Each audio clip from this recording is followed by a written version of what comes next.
گرمی کی شدت بڑھی تو سوچا کیوں نہ پہاڑوں کی سیر کر لی جائے، اور یوں ہم نے بھی کمر باندھ لی پاکستان کے پہاڑی علاقوں کی جانب۔ رات 10 بجے TNS ٹورز کے سنگ گجرانوالہ سے ناران کاغان کی جانب رواں دواں ہوا۔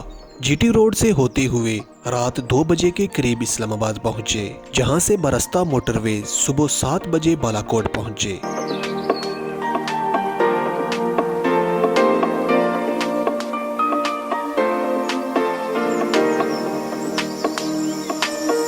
ناشتہ کرنے کے بعد گاڑی ایک بار پھر رواں دواں تھی اور دل خدا کی قدرت کے نظارے کرنے کو بے چین ہوا جاتا تھا۔ آخرکار کیوائی واٹر فال پہنچ کر معلوم ہوا قدرت کے نظارے کرنا بھی کوئی آسان کام نہیں۔ تقریباً 1 گھنٹے کا جیپ کا سفر دل پر ہاتھ رکھ کر کیا اور پھر سری پائی کی بلند چوٹی پر پہنچے، جہاں سرد ہوائیں اور دلنشین نظارے ہمارا منتظر تھے۔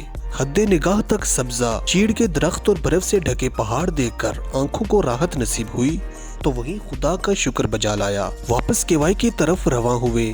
راستہ مشکل اور کٹن تھا، مگر سری پائی پہنچ کر ساری تھکان دور ہو چکی تھی۔ وہ سڑک جس سے گزر کر ہم یہاں پہنچے تھے، اس کا حال سنایا نہیں مگر دکھایا جا سکتا ہے۔ ان نظاروں کے بعد ہماری اگلی منزل ناران شہر تھا، جو شاید ہوٹلوں کے نام سے بھی مشہور ہے۔ گاڑی میں بیٹھے اور چل دیے۔ خوبصورت و دلفریب نظارے اور اونچے پہاڑ قدرت کی شان بیان کر رہے تھے۔ ناران پہنچے تو تھکاوٹ نے گھیر رکھا تھا، مگر ابھی تو ہلہ گلہ بھی کرنا تھا، سو آگ جلائی اور دوستوں میں بیٹھ کر سرد موسم کا خوب مزہ لیا۔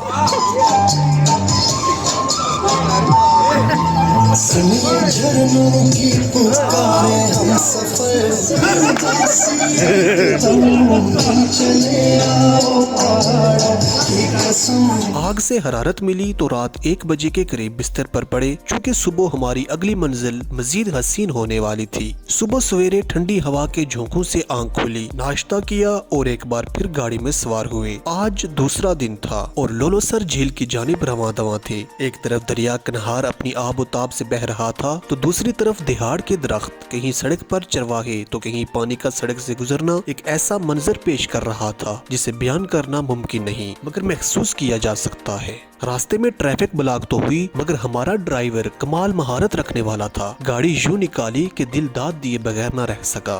گلیشیئر کی بنی دیواروں کے درمیان گاڑی کا گزر ہوتا تو آنکھیں کھلی کی کھلی رہ جاتی۔ ہر گزرنے والا پہاڑ ایک نیا منظر سامنے لا رہا تھا۔ سڑک کا ہر موڑ زندگی کا ایک نیا موڑ تھا۔ بل کھاتی سڑکوں سے ہوتے ہوئے اپنی منزل پر پہنچ ہی گئے۔ یہ لولوسر جھیل تھی جو تقریباً 13,000 بلندی پر واقع ہے، جس کا نیلا شفاف پانی اور پانی پر جمع ہوا گلیشیئر قدرت کی بڑھائی بیان کر رہا تھا۔ تقریباً 1.5 گھنٹے اس کے سحر میں مبتلا رہا اور پھر واپسی کا سفر شروع کیا۔ واپسی پر کئی دوسرے مقامات پر رکے، تصاویر لی اور پھر ناران پہنچ گئے۔ سردی اور تھکاوٹ تو تھی، مگر انہی منظروں کو یاد کیا اور سو گئے۔ اگلے دن جھیل سیف الملوک کا سفر تھا، مگر صبح غمناک خبر تھی کہ گلیشیئر گرنے کی وجہ سے راستہ بلاک ہو گیا۔ یوں واپسی کے لیے تیار ہوئے، آتے ہوئے کاغان واٹر فال اور پھر پروگرام بنا کیوں نہ خانپور ڈیم بھی دیکھ لیا جائے، جو اسلام آباد سے چند کلومیٹر کے فاصلے پر ہے۔ کچھ دیر رکنے کے بعد اسلام آباد کے لیے روانہ ہوئے، جہاں سے ہمارا گجرانوالہ کے لیے واپسی کا سفر شروع ہونا تھا۔ اور یوں 3 دن میں نے قدرت کے حسین نظاروں کو جی بھر کے دیکھا۔ تب مجھے قرآن پاک کی ایک آیت یاد آ گئی کہ تم اپنے رب کی کون کون سی نعمتوں کو جٹلاؤ گے۔ آپ سوچ رہے ہوں گے میرا یہ سفر ختم ہو گیا، مگر نہیں، اب تو میرے لیے ایک نئے سفر کا آغاز ہوا ہے۔ ویڈیو کیسی لگی کمنٹ سیکشن میں ضرور بتائیے گا، اور پاکستان کے خوبصورت مقامات کی سیر کے لیے نیچے دیے گئے نمبر پر ضرور رابطہ کریں۔